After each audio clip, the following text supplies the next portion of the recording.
Hello friend, this is Sumit tutorial. Today we are going to discuss exercise number 12.1 NCERT class 10th. इसमें आपको एक question given है. There is a question that is given to you that the length of the minute end. आपको minute and का length given है और ये जो मिनट एंड का लेंथ है ये 14 सेंटीमीटर है. तो आप एक क्लॉक बनाएंगे, उसमें मिनट एंड मार्क करेंगे और आप उसमें मिनट एंड की लेंथ मार्क कर देंगे और ये हो जाएगी 14 सेंटीमीटर. फिर आगे वो बोलते हैं find the area swept by the minute and in 5 minutes. ये जो मिनट एंड है ये 5 मिनट टाइम के लिए मूव करती है. कितने टाइम के लिए मूव करवाना है आपको इसे? 5 मिनट के लिए.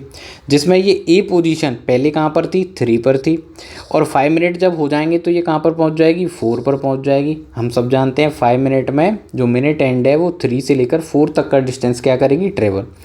3 पर मैंने पॉइंट मार्क कर रखा है ए और 4 पर मैंने पॉइंट मार्क कर रखा है बी.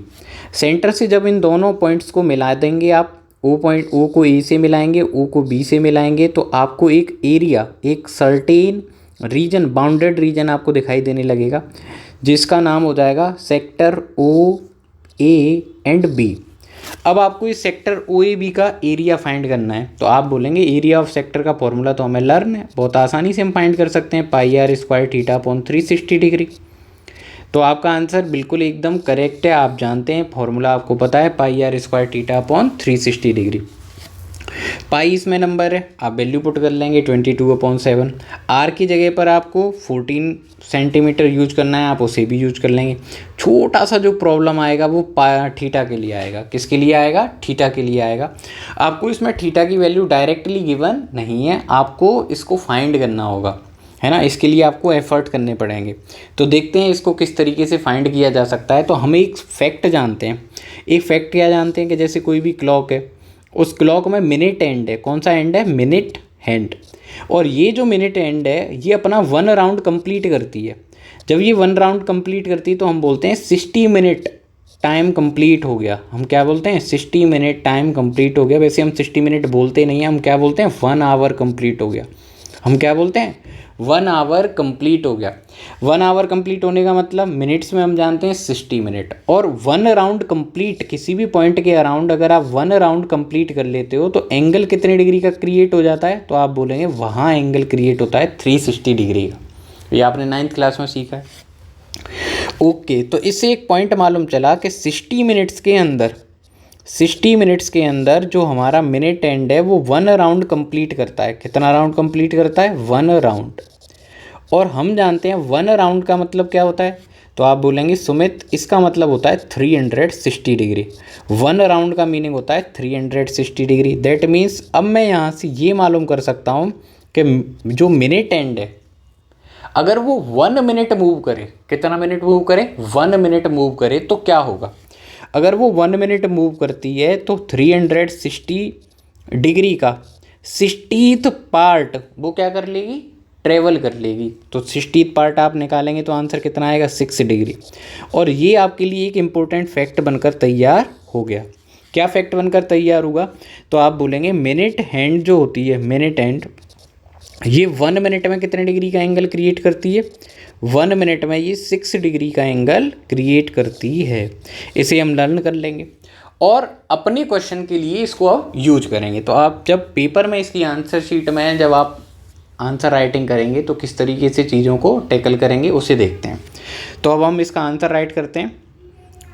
चलो, ये आपका आंसर शीट वाला पेज था. वो सारा जो इससे पहले समझाया था वो सब रफ शीट में करना है आपको. अब आपको आंसर शीट में प्रॉपर राइटिंग में और ढंग से तरीके से क्या लिखना है? आंसर लिखना है. तो आप किस तरीके से लिखेंगे देखते हैं. तो सबसे पहले तो ब्लू पेन यूज करेंगे और आप आंसर राइटिंग में सबसे पहले लिखेंगे थीटा. अब देखो थीटा की जब वैल्यू लिखेंगे तो आपको पता है क्वेश्चन में आपने क्वेश्चन में मिनट एंड को कितने मिनट मूव करवाया है? 5 मिनट. 1 मिनट में कितने डिग्री का एंगल बनता है? 6 डिग्री का. तो 5 मिनट में कितने का बनेगा? 5 का इससे कर देंगे मल्टीप्लाई. आपका आंसर आ जाएगा 30 डिग्री. अब आपको थीटा मालूम चल गया. अब आपको रेडियस की वैल्यू मेंशन करनी होगी. तो रेडियस की वैल्यू इस क्वेश्चन में आपको क्या गिवन थी? 14 सेंटीमीटर. कितनी गिवन थी?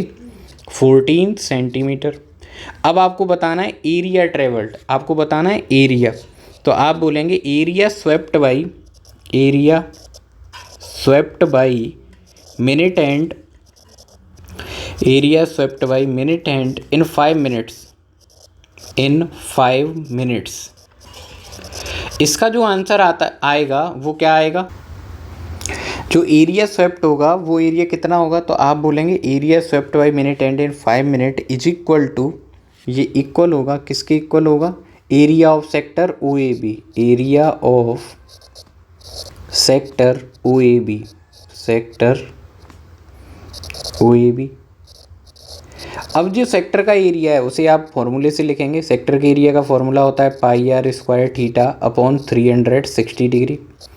जैसा कि हमने प्रीवियस क्वेश्चन में सीखा था, कुछ उसी तरीके से आप वैल्यूज को क्या करेंगे, पुट करेंगे। तो आप वैल्यूज को इस तरीके से पुट करेंगे। सबसे पहले पाई का वैल्यू पुट करेंगे 22/7 मल्टीप्लाई आर का वैल्यू आ जाएगा यहाँ से 14 इंटू 14। थीटा के प्लेस पर आप वैल्यू पुट करेंगे 30 डिग्री अपॉन इसको डिवाइड करेंगे 360 डिग्री से। अब जो नंबर्स को आप इजी वे में सिंप्लीफाई कर सकते हैं, ये आपकी ड्यूटी होती है कि आप उनको सिंप्लीफाई कर दो। तो आप 0 से 0 सिंप्लीफाई कर देंगे। ओके 3 1 जा 3 हो जाएगा और 3 से 36 12 टाइम डिवाइड हो जाएगा। ओके ये तो काफ़ी अच्छा हो गया। फिर 2 की टेबल से आप 14 को सिंप्लीफाई करेंगे 7 टाइम और ये हो जाएगा 6 टाइम। उसके बाद थोड़ा सा और सिंप्लीफाई हो सकता है, 7 से 7 सिंप्लीफाई हो सकता है। ओके ये भी काफ़ी सही हो गया। फिर 2 की टेबल से इसको 3 टाइम डिवाइड करेंगे और इसको 7 टाइम डिवाइड कर देंगे।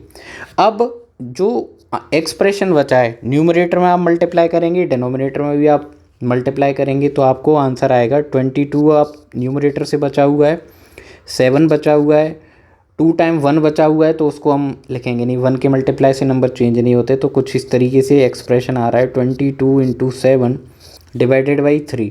सारे 1 जो हैं वो मल्टीप्लाई हो जाएंगे और 1 के मल्टीप्लाई और 1 के डिवाइड से कोई चेंज होता नहीं है। इसलिए मेरा जो आंसर है वो आंसर आ जाएगा 154/3 सेंटीमीटर स्क्वायर। इस तरीके से हम इस कंप्लीट क्वेश्चन को सॉल्व कर सकते हैं। आई होप आपको ये एक्सप्लेनेशन अच्छे से समझ में आई होगी। इसमें अगर आपको कोई प्रॉब्लम आती है तो आप कमेंट सेक्शन में कमेंट कर सकते हैं। वीडियोज़ को लाइक करें, शेयर करें दोस्तों के साथ और सीखते रहें, आगे बढ़ते रहें। Thank you.